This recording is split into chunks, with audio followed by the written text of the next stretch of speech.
Thank you once again for tuning in to Sam's Corner. And once again, if you haven't yet subscribed, I plead that you do go subscribe to the channel and help us push us to where we want to reach. And also, don't forget to like this video and also hit the notification button once you get the chance and uh, get latest updates, or be the first to see when we upload a video. Today, I have with me a very knowledgeable fan of the game. Uh, he likes to go by Nesta. So, uh, Nesta, welcome to uh, Thank you, welcome to the show. thank Uh, you. we are gonna do a couple of breakdowns here, but first of all, we want to go start with the Champions League. Uh, let me ask you this first before we come to the draw. What do you think of the transfer window in general? So personally, I'm a Barcelona fan, so I would say it was a disaster for my team.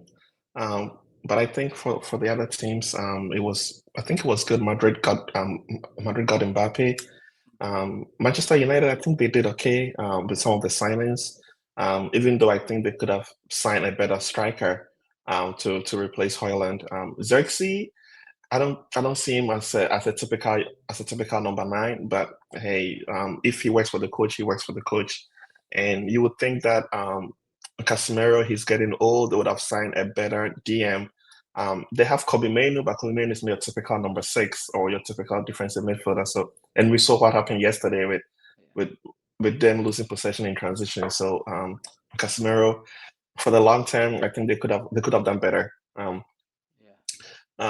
Manchester City, Pep Guardiola historically likes a smaller squad, so he doesn't like to sign a lot of players.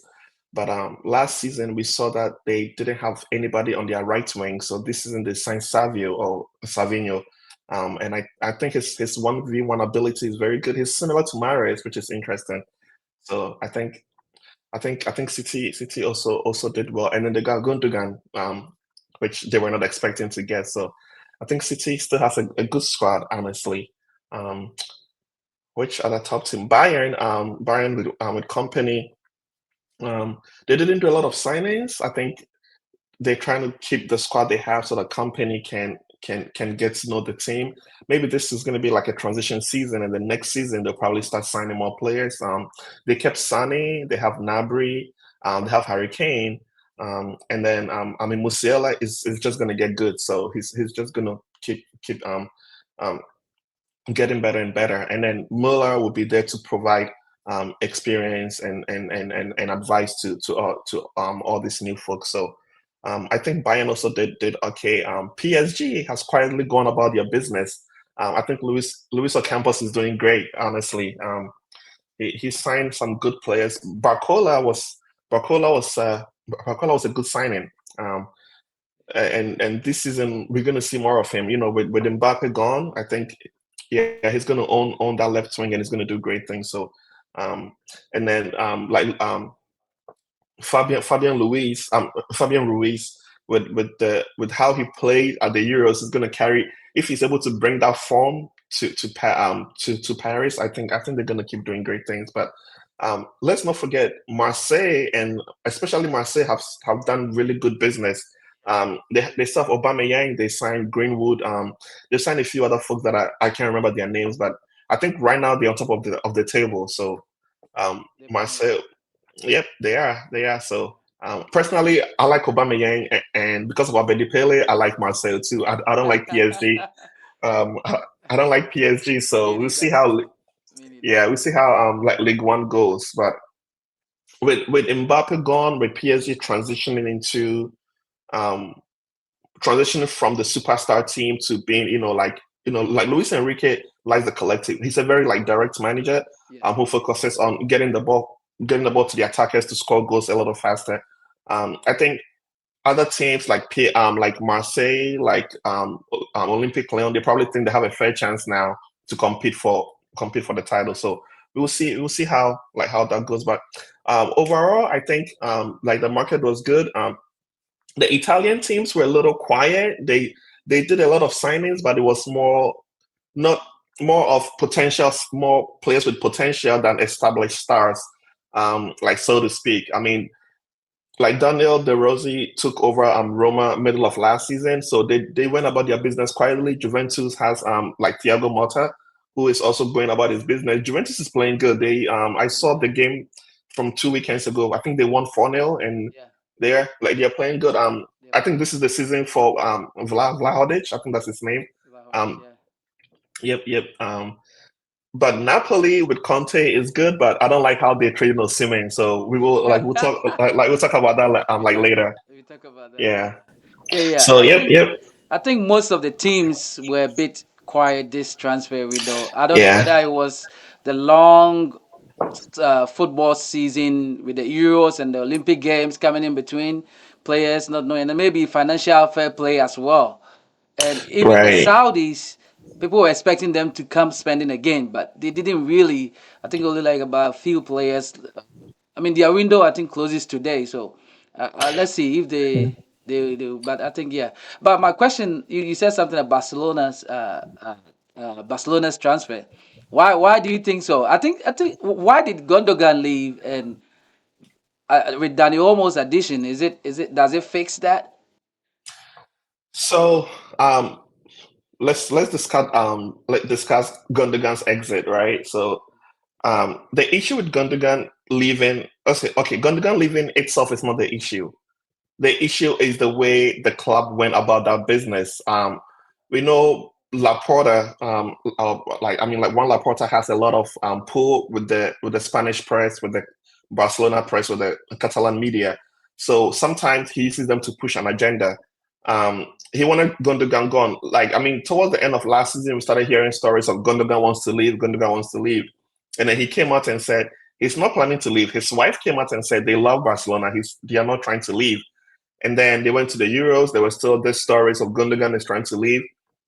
So all of these were agendas from Laporta to the Catalan press. Mundo Deportivo, Rack One, I think it's Sports, like Diario Sports. They were pushing agenda. Gundogan wants to leave, but Gundogan kept saying he doesn't want to leave. So Xavi left. So when Xavi left and Flick came in, they're like, "Oh, can Gundogan press?" Because Flick likes to play a 4-2-3-1 with the current squad that they had. It was going to be Gundogan behind Lewandowski, and Lewandowski is 37. Gundogan is a 34-year-old, so they were not going to be able to press. Yeah, So now it was, and the other. So now it was like Gundogan can press. Gundogan can press. Like he needs to go. He's not a DM and he can press. And moving away from the 4-3-3, it means we don't need an interior like an Iniesta or a Pedri. So Gundogan got to go. But the main issue was his salaries, which I think Laporta should be held accountable for. Is that he gave him that contract last season, paying him 16 yeah, million euros. yes, he Like, you know did. what I mean? Yeah, And he gave him a 2-year contract with an additional year. So a year later, you come back and tell him, "Oh, we are paying you too much. Like we can't afford you." You gave him that contract, you gave him unless that contract. Yeah, right, unless he gave him that contract. I'm hoping that Barca would return to the 1v1 or like 1:1 ratio, so they could sign more players. But when he realized that the night deal wasn't going to go through, um, the Barca studio sale is a disaster. They haven't gotten the money that they were supposed to get. So now they are looking at the squad, and Frankie is injured. He doesn't want to leave. Arroyo, who they were going to sell, which baffles me why they were trying to get rid of Arroyo. Barca hasn't had a solid defense in a long, long time. Arroyo and Kubarsi, we saw how they played very well last season, and they're trying to get rid of him. So those two, Arroyo got hurt during the CONCACAF or Copa Copa like America. America, right? And then they're like, "Oh, we can't sell him either." So and Lewandowski doesn't want to leave. Saudi came. Lewandowski said he's not leaving. So they're looking around the squad, and the only player, unfortunately, that has high wages that they can move on was Gundogan. So personally, I believe they could have gone to Gundogan and tell him, Gundogan, this is the situation. We can't afford you this season. We would like for you to leave. I think it would have been respectful and would have been easier instead of using the Spanish media to push an agenda.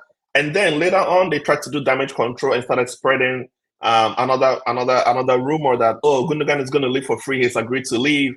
And then now they were trying to change the narrative, trying to get people to back Gundogan. But Barca fans never believed the team or the club. They always supported Gundogan.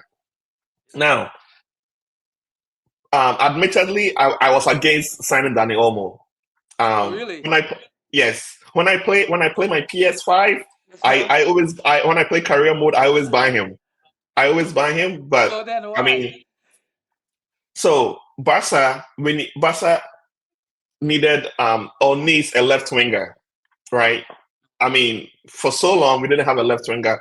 Rafinha, towards the end of last season, Xavi started experimenting with him on the left wing. But Rafinha likes to cut in. He's not a left winger, even though he's left-footed. He's not a left winger. Ansu is not your typical left winger, and he's had his injury problems. Um, For sure. Xavi sometimes used Gavi as the fourth left winger, and then he will tuck in, and then Balde will do the like overlap. Um, and then we had Joao Felix, which kind of didn't work out well. So obviously going to the new season with Madrid getting Mbappe and having Endrick and Bellingham and all those folks, Barca needed a good left winger, somebody who is good in the 1v1 situations. Right now, football or soccer is moving to a situation where it's a collective sport. It's a lot of passes and tactical like tweaks and here and there. But you still need that player without 1v1 like directness. And we saw how Spain use that to win the Euros. You Yes. know, Yes. so everybody knew that Barca needed a left winger. Olmo can play left wing, but he's not a left winger. So it's like So everybody knew that we need to sign a left winger. We need to sign Nico, and we need to sign a DM because we haven't replaced Busi. Busi left, and we haven't replaced him, they or haven't. Barca hasn't replaced him. So they go and sign Olmo, and everybody's scratching their head as to we have Fermin, we have Gavi who is coming back, we have Pedri, we have Frankie, and we have Gundogan. I mean, before Gundogan left, so it's 5 players who can all fit in midfield, who can all play the number 10. I mean, Fermin scored 13 goals last season, or was it 11 goals? He scored a lot of goals last season, and that was his first season in the first team. So it's like, why do you sign Olmo when you have Fermin? That means that less minutes for Fermin, and potentially we can sign Nico, which is true. We couldn't sign Nico, so I was against that signing. But I saw him against Rayo Vallecano, and I saw him over the weekend against Real Valladolid, and I take my word back. I owe him an apology. Great player, amazing player. I like his one twos with Pedri, his combination plays. You'll see him on the right wing combining with Lamine Yamal, or moving to the left to combine with Rafinha. Rafinha. Great player, and he's from La Masia, so He's I think, yeah, I think, and he's young and he presses, which Gundogan can't do. yeah. So Yeah. um, now I agree with the signing, but Barca still needs a left winger. Definitely need a left Definitely, winger. definitely. I think so too. And Almo is for me. I watched the first time I watched him was Leipzig against Manchester United, and I think that was like 3 years ago or two, 3 years Hmm. ago. And Leipzig, that was when Leipzig were firing, and I watched him, and he was like a nuisance, like everywhere on the field, like he Everywhere he everywhere on the runs. field he Yep. runs, and I'm like, who is this player? And we lost that game, but as a Manchester United fan, I was like bashing the players. But then I watched the highlights again, and they were determined more than our players. Players like Yep. Yep. him, they had this left back, this European guy, Angelino. Angelino, and they Angelino. were and he was flying down the left side, and they Yeah. were like that team in Kuku, like those guys were so almost Yep. so to cap up with the transfers. What about this new kid from Ghana that Barcelona signed? And being the first of its kind, Barcelona really, they, unless you are from the La Masia, signing an African player directly that young? What do you think of him? So yes, you are right. Barca rarely sign African players. I know Eto after he left, he started an academy in Cameroon where they would supply Barca with players. A couple of players did come through. Actually, I think Andre Onana is one of those players, and the other guy that got hurt, I think he plays for Olympiacos or another team right now. He's a right back. I forgot his name, but those two players came from the Samoleto Academy to like La Masia, kind of didn't work out, and then they discarded them. I think that guy is going to be great. I think his name is like Daniel Poku or something like that. I think Danso. Um, Danso. I saw his highlights. Very very very good player. He moves like Balde, so it wasn't a surprise that he says Balde is the guy that he like looks up to. I think if he can get um his feet on the ground and be open and be humble enough to learn what they're going to teach him in Spain in La Masia. I think he has a clear path to the first team because right now Barca, the three left backs in Barca, Alex Valle, Gerard Martin, and Alejandro Balde. Alex Valle, they've sent him on loan. They extended his contract till 2026, and they sent him on loan. Gerard Martin is the backup to Alex Balde, which means that in Barca B, they probably don't have a good left A back. good left So back. it means exactly. So it means this guy, if he does well, he can be that guy at Barca B or Barca Athletic, then eventually get a chance in the first team. Balde is young. He's probably going to make that left back his spot for many, many years, but you never know. Injuries happen. Yeah. The season is long. We've seen with the Champions League, they've added, I think, two extra games to it. Two extra games. Yeah. Um, right. So the season is going to be long. There's Copa de la Rey to be played. There's 38 league games. So if he does well and he impresses the coaches, and one good thing right now is that Barca's first team for the first time in a long, long time is not being managed by a Spanish. It's being Yeah. managed by a German who is open-minded. If you're good enough to play, you are good enough for the first team. So I think he has a chance. Also, I think it's Barca's way of opening themselves up to the talent pool in Ghana. I know there's a lot of academies in Ghana. Actually, a good friend of mine, he's trying to open an academy. He's asked me to come back home and like work with him, but I'm like, no, I'm not. Like, I'm not coming back yet. But I mean, Barca probably seen Kudus and all these other guys coming from all the academies in Ghana. They're like, okay, maybe this is where we can also look. I mean, Yeah. Brazil is expensive, Argentina is expensive. So maybe if you look in Ghana, we can get players coming through. So I think that's a good deal, honestly.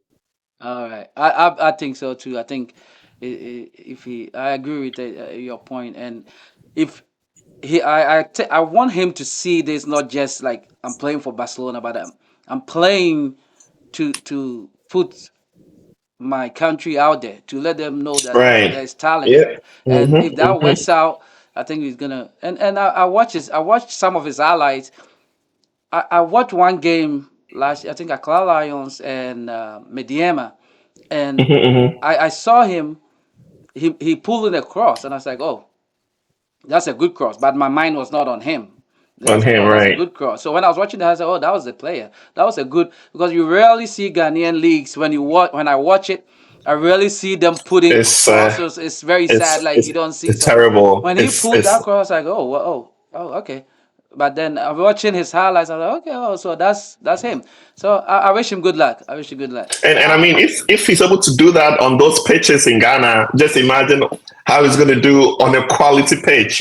Yeah. So, yep, yep. He's likely to fall into a good system if he puts his Mm-hmm, head down. mm-hmm. Yep, I yep, think yep, that yep. one system like Barca's was Sporting Lisbon, and that's what has helped Fatao, because Fatao used to Hotel, yes. let me just get a space and shoot. Let me just get a space and shoot. But I think going to Sporting Lisbon It really helped him. It helped him. people Yep. didn't understand when he wasn't getting playing time at Lisbon, but Lisbon was telling him you have the potential, but we want you to play the right way, like to Right, get the right. best out of you. Mm-hmm. All right. But let's come to our draw. How do you like the new format?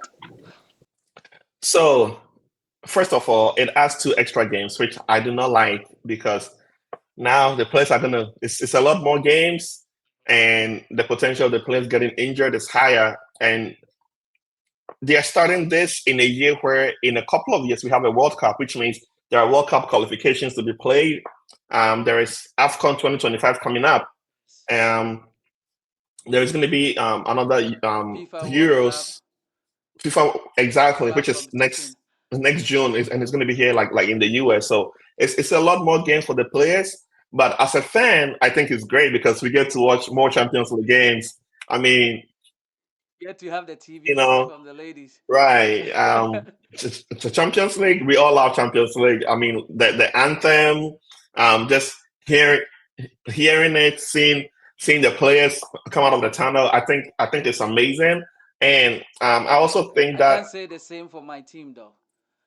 hey, we're Man gonna City. talk about your team. I actually, did you want to talk about the? Do you want us to tackle the Europa League first, and then see the Let's tackle champion? the Europa League. How do you see Okay. it? How do you see it? Um, I think there are some great teams in like in the Europa League. So let's talk about like the format. Maybe some people still don't understand the Yeah, format. yeah. Let's So dissect it. the Europa League is going to mirror the Champions League. The only difference is that there are a lot more teams in the Europa League than the Champions League. In the Europa League, there are 36 teams. I think the Champions League is 32 teams. Like, Yes. I'm not sure.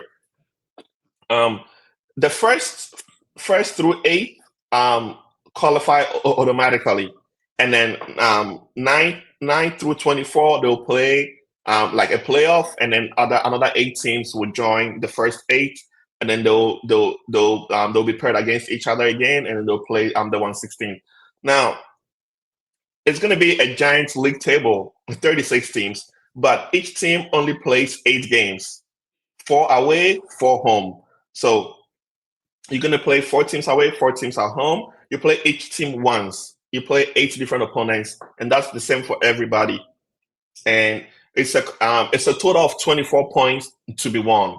So whoever gets the highest points, obviously they become the top. So that's the new format. Um, the finals will be in San Mamés in Athletic Bilbao's like stadium. So that's where the final is going to be. That was another reason why Nico Williams refused to leave, because he thinks that it will be poetic that Athletic Bilbao goes to the final and he gets to play in the stadium. San Mamés is one of the best stadiums in Spain. It has one of the amazing atmospheres in Your Spain. support is great. Um, it's amazing. Barca's female team, they won the women's Champions League in San Mamés last season, Last year. and the atmosphere was amazing. It was amazing. The new San Mamés is actually a very new stadium. I think it's only 3 or 4 years old.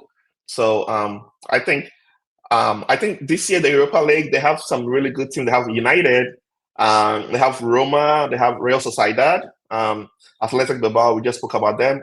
Olympiacos is in there. They won the Conference League last season, their first European trophy. So that was amazing. Galatasaray is in there. Fenerbahce with Mourinho are in there as well. And then we have Frankfurt and Lyon. Those are the notable teams that I wrote down. Um, Yes. but obviously there are other teams in there that I didn't write down. But I like United. You're looking at Bruno. You're looking at Garnacho. You're looking at Xerxes. Um, if the coach can get his act right, and if Hoyland is back by the time it gets like serious business, if Rashford can actually kickstart his career again, at Oh this point Rashford is not a potential anymore. He's a no, full-grown man. no. He needs to start taking responsibility. Yes, he has. Um, I agree. I think United is going through like a rough patch right now. I don't know if it's the coach or if it's the players, but something is wrong in United. Something is Um, wrong. it, something is wrong, and it needs to be fixed as soon as possible, because first of all, they haven't won the championship in since 2012, I think 2013. 2013. Yeah. Um, so at this point, what is going on? And Mourinho tried to warn everybody. Mourinho said that him finishing second behind City with Manchester United is the greatest achievement in his career, and Yes. people did not believe him, Yes. and we've seen it. Yes, I think him and Ragnick gave out some foreseeing, like they foreseen what was about to Hmm. happen or what was Yep, going yep. to happen if things didn't change. I mean, people were blaming it on some of the sporting directors. Some saying it's the scouts. Some are saying it is the owners. Some are saying it was the technical team, which we've changed Mhm. coaches. Like I think this is like about the sixth coach or so since Ferguson left, and players have come and go. Those who they felt, but one thing I've seen is that these new sports director and his team try to pay, not overpay, and also not go for like players Right, that are right. about to retire, or how they've had Falcao. They kept signing players like Varane, even Like Casemiro signing. Casemiro, you guys paid Madrid 16 million pounds for Casemiro. Overpaying for players that are past Like, their prime and about to hit retirement. You know, yep, yep. And and you I put him, mean, you put him like on a I fixed think salary, Casemiro is on 360 grand a week. 360, 360K. Yeah, that's a lot of money. So I think that they're trying to kind of fix this, but in trying to fix it, you let somebody like McTominay, who is not exceptionally a great player, but I feel like if you are rebuilding or if you're trying to get, he's someone you can keep around for a while with his energy, someone who barely misses play. He might not Right. get, but I believe that okay. I just want to see how it goes. I don't know because and Nesta, to be So honest, this coach hasn't impressed me. I'm gonna throw it out there. he's had his moments, and he's very defiant like in his press conferences. I think recently he said that I actually listened to the press conference after yesterday's game, and he's telling like the journalist that he's sorry for the journalists because if it wasn't working, um he wouldn't have won all these trophies. And um over the past couple of years, he's the team that has won the most trophies behind Manchester City, which I think it was like nonsense because you It you cannot was. you've won the Carabao Cup, you won the FA Cup, fine, but come on, dude, you lost, like United lost more than 10 league games last season. This season, 3 games, 2 losses, and the 1-0 against Fulham, we all saw how that goal went. I mean, that game went. Fulham could have Easily. easily like won that game. So I don't know if his methods are not working. I don't know if the players are not listening to him, but something's got to change. And the issue with McTominay, right? So personally, I don't think McTominay is an exceptional player, but he's a great squad player. He's a great squad player Yes, to he be. is. He doesn't cause trouble. He doesn't complain about his playing minutes. Keep Yes, him, keep keep him. him in the team. Um, Rashford is not working out. No, he's been off for the Honestly, I past two think seasons or so. at this What the point heck? it's about the sentiments. I think that and United is kind of going down that rabbit hole that Barcelona found themselves in, where we kept so many players around for a long time because they're from La Masia, because like they are from Spain. I mean, Yes, we kept Sergio Roberto around for so long. Sergio Busquets, great DM. I think he's the greatest DM of all times. But Busquets should have been replaced 5 seasons ago. yes, And we yes. also how Anfield went. We also how Rome went. And still Barca didn't replace him. And still Xavi was still trying to get him to stay for one more season. And it's the same that's going on at United. Bruno, I don't like the guy. I don't like him as a person, but I think he plays with his heart. Um, Signing Mason Mount made absolutely no sense. Why would you guys Zero, sign like zero. Mason Mount? Like, and then they give him this huge contract as Contract. well. Yep. Yep. I didn't get it. Like that wasn't an issue. That wasn't an area where United needed a player. Reinforcements. So Yep. so I said, Absolutely. I totally agree. his signings, some of them don't make like signing Anthony. Like for the first time I saw Anthony, I was like, he's an upcoming player. I get it, but 100 million. Yeah. Sometimes it's not And these players cannot play. Kudus was right there. Kudus was available for 35 or so. Kudus was a Kudus was seven in right the there. Champions League, playing Kudus was so right well, there. Yep. and Kudus was and right there. and sometimes I think the price for these players is what even affects them the most. If Yep, yep. these huge buyouts, so Even Dominic Soboslai before like Liverpool bought him, you guys could have bought him because Ralph Rangnick knows him from the Bundesliga. he wanted him, and they're like, Yep. nope, nope. That is why I think them changing the sporting director. I want to see what the this guy Ashworth and the guy from City. I want to see what they bring to Inter. And honestly, sometimes it doesn't make sense, right? I think we are just outsiders like looking in. Sometimes we don't understand or Yes, we don't know some of the things that goes behind behind doors. But for example, you want to get rid of Sancho, right? Fine, you want to get rid of Sancho. I think Sancho is a great player. I don't know what happened. I've heard stories where he's prideful, and he's this and he's that. But for whatever reason, Dortmund gets the best out of him. Like, you know what I mean? yes. England, England sometimes get the best out of him. And then you want to get rid of him, fine. But the only other winger that you have on your team that actually is productive is Garnacho, who is less than 22 years old. I think he's 20 or 18 or whatever, how 20, old he is. yeah. Anthony can beat his man 1v1. He doesn't run. He doesn't know how to pass. He always want to cut in and then bend the ball, or he wants to fool around with the ball like in the corner whilst his teammates are waiting for like a cross. Rashford, every time he cuts back, instead of laying a pass for the striker, he wants to take a shot by himself. So you guys are in a situation where you want to get rid of Sancho. Chelsea wants him. Chelsea is trying to get rid of Sterling, who I think is a great winger. In the short time could have helped your team. Yes. Nobody goes for him. Only Arsenal goes in for him. Arsenal don't even need him, but he's available. And Mikel, like Mikel knows him from their time together at Manchester City. So he's like, okay, come to me. More meat for the soup. I mean, already they have Martinelli, they have Saka, they have Trossard, they have Yeah. Odegaard, they have Havertz, and then now they've added Sterling to the team. And United, you guys are having to rely on the 20-year-old Garnacho. So on any day that he's having an off day, like yesterday, you guys don't score, you guys don't win. No, no. It's Makes it's absolute no sense. That's a terrible squad planning. it's Um, it is. Matthijs de Ligt is a good player. He's a good defender, but come on. You still have like Johnny Evans. You still have um, what's his name, Maguire, Maguire. starting games. He Yeah. refuses to leave.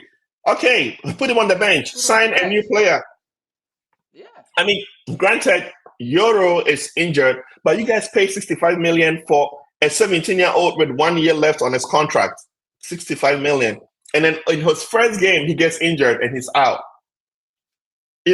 So I sometimes think it's a voodoo curse somebody plays on us or something. Because growing up, United gave me joy. Like man, like even when we lost, you still didn't. I still didn't fast because I watched them play. You yep, see, yep, yep. you and some of these teams Ferguson had were like some will put them out as average players, not like some of these players we have now. But then they played so well, like together. Right. And that's what I was saying that, sometimes it's got to do with mindsets. Gary Neville wasn't an exceptional right back. No, Um, Fletcher, Fletcher was Fletcher was probably like an average player, but Fletcher when they was. were in the game, when they were playing for Alex Ferguson, I mean, they would kill for him. They played their heart out. So you don't have to be an exceptionally gifted player, but sometimes you have to compensate that with your work rate, which right now Casemiro doesn't have. He's No, old.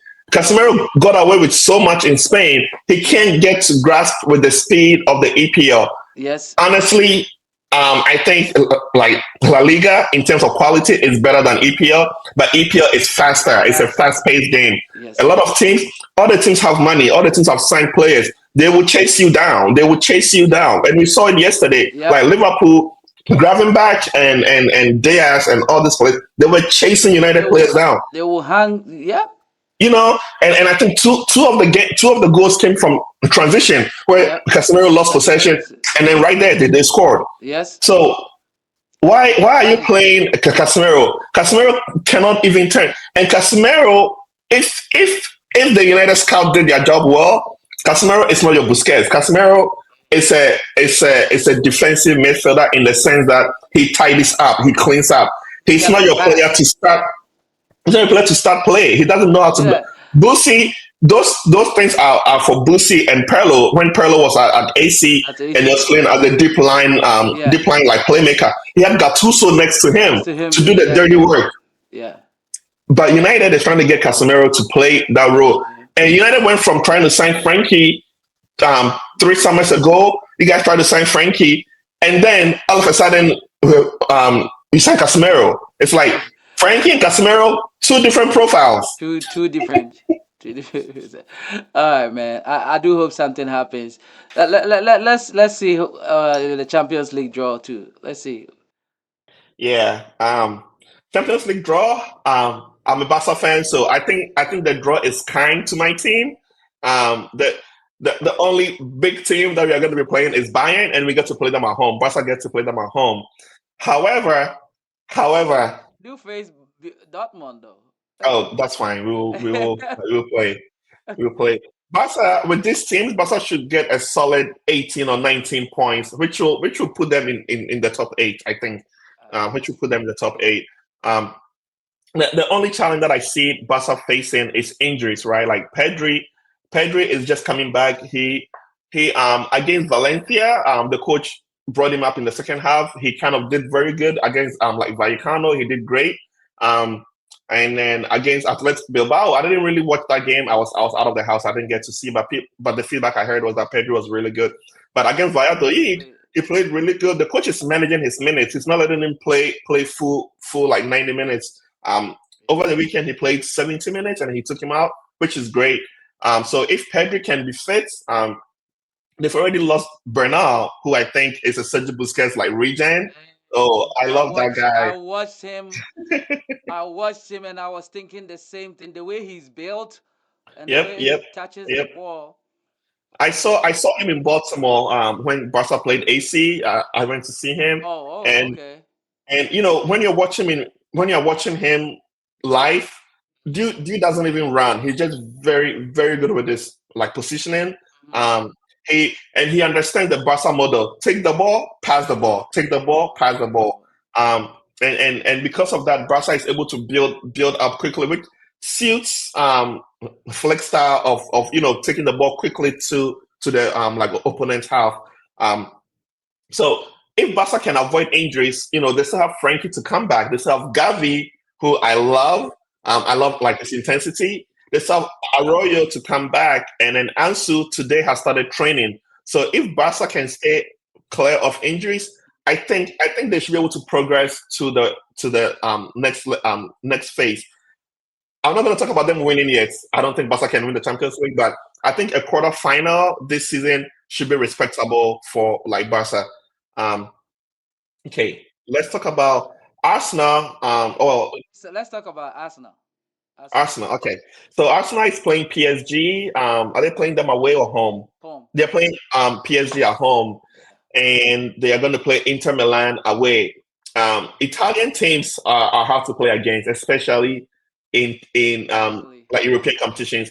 They are tactically very good. They are strong. Their defense are strong. Italians, people don't know this but about Italian teams, but they are very tactical Yeah. and they combine tactics with physicality.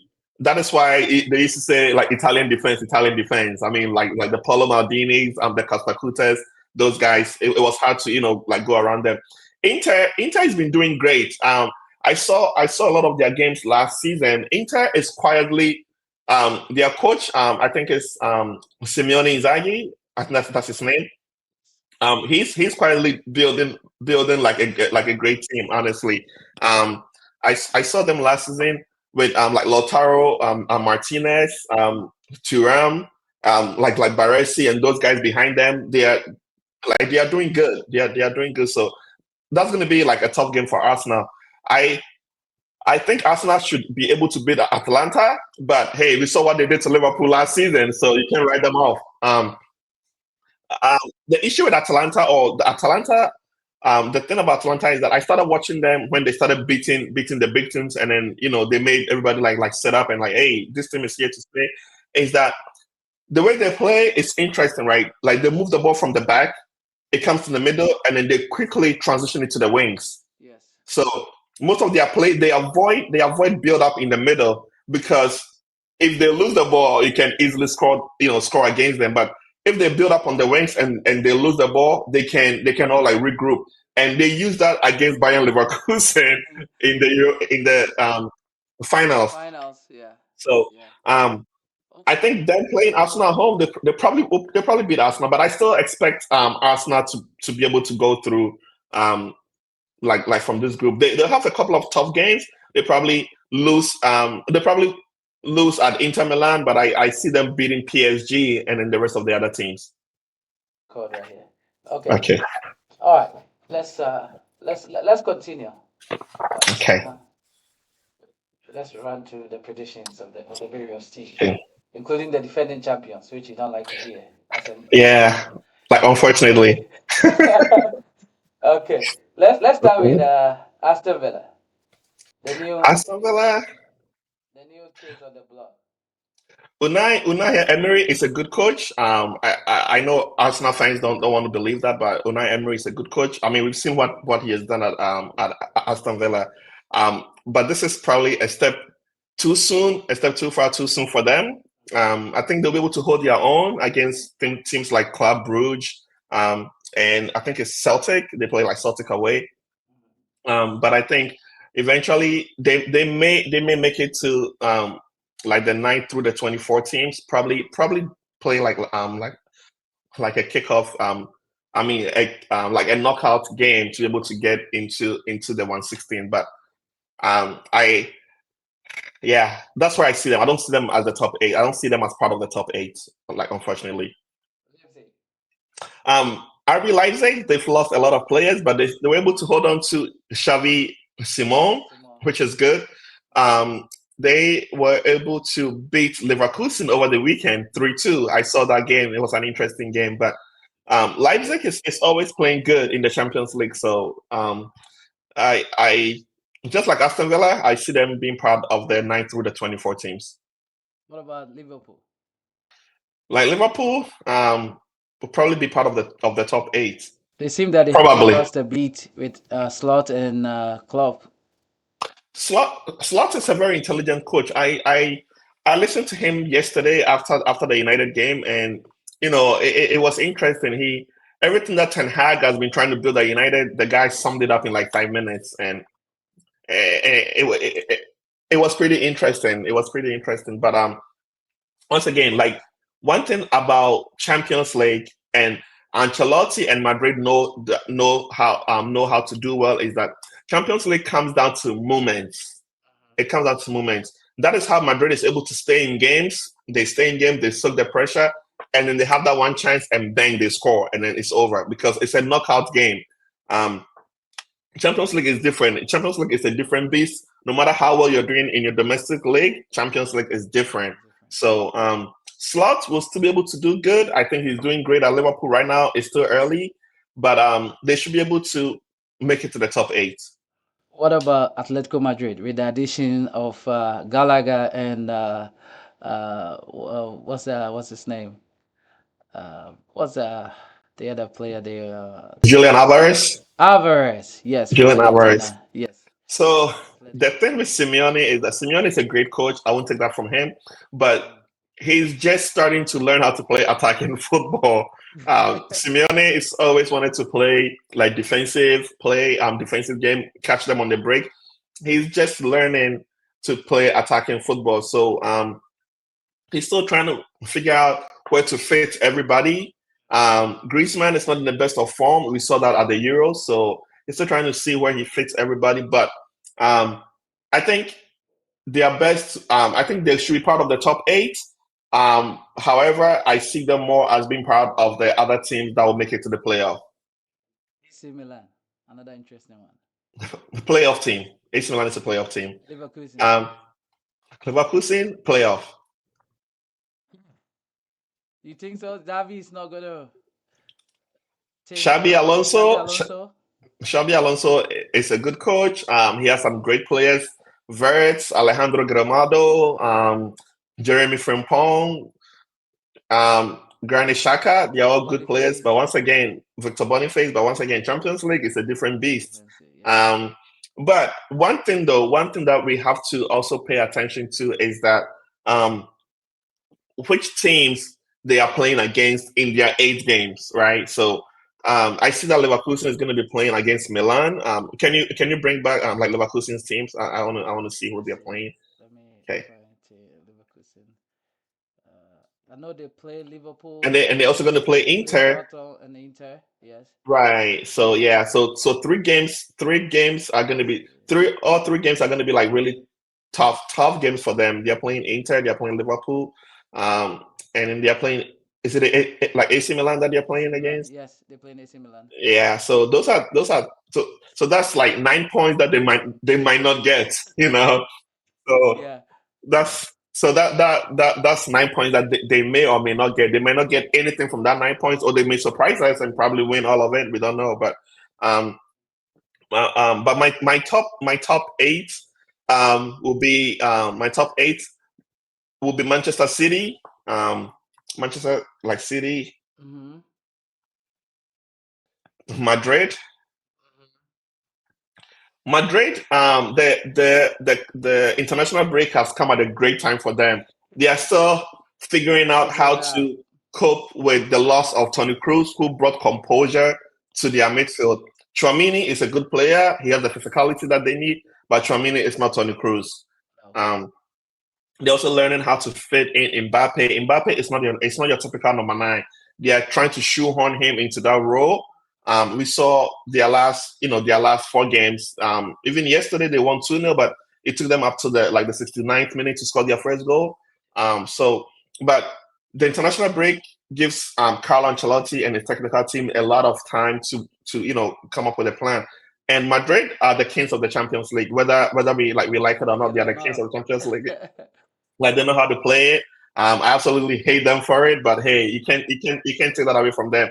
Carlo is a good knockout coach. Carlo knows how to play like knockouts. I mean, I think he's the coach with the most Champions League trophies. Like I don't know, but I think he is. So the combination of Madrid being very good, very experienced in this competition, and having Carlo Ancelotti as their coach, I see them as at the top, as one of the top teams in this stage. Um, the next team, I think will be up there. Uh, I'll say like Inter Milan. Wow. Say Okay. Inter Milan. I'll put PSG up there. I'll PSG. put Arsenal. Barcelona will make it, but I'm putting them there for the sake of sentiment. For the sake of sentiment. Okay. 1, 2, 3, 4, 5, 6. I'll put Bayern in there, and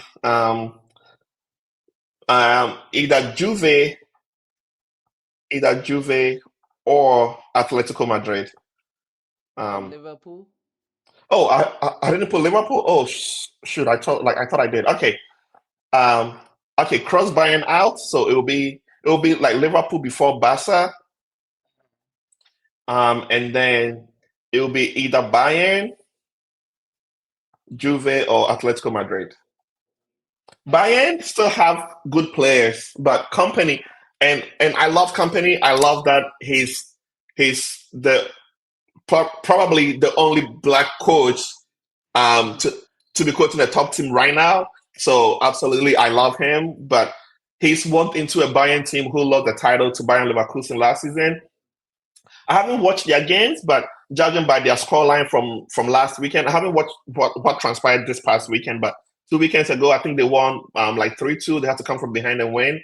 Um, I think he's still figuring out how to coach a big team. I mean, he went from Burnley, he went from Anderlecht to Burnley to Bayern. That's quite a transition. Yeah. So I think he's going to be a great coach. maybe it's too soon. Once again, it's probably too soon for him. Um, but maybe they can make the top eight by the skin of their teeth. If not, they'll probably be part of the teams that make the playoff. But my to wrap up my top eight, I'm putting Bayern, Juve, and AC Milan.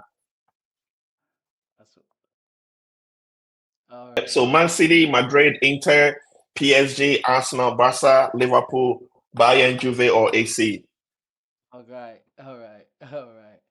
Ah, man, it's gonna be fun, and I It look forward to is. the It new is. format. Uh, Absolutely. I want to appreciate you for Fine. stopping by on Sam's Corner, and I would love to have you on again because Absolutely. Anytime. I love a football fan, and when I say fan, and not, you know the game, and I appreciate you. I appreciate you. Thank you. Thank I you. appreciate you. Thank you. Well, Thanks folks, for inviting me. yeah, thank you, thank you. We appreciate you. Yeah, well, guys, thanks for watching another episode of Sam's Corner, and we do hope you like this video and subscribe to the channel as well.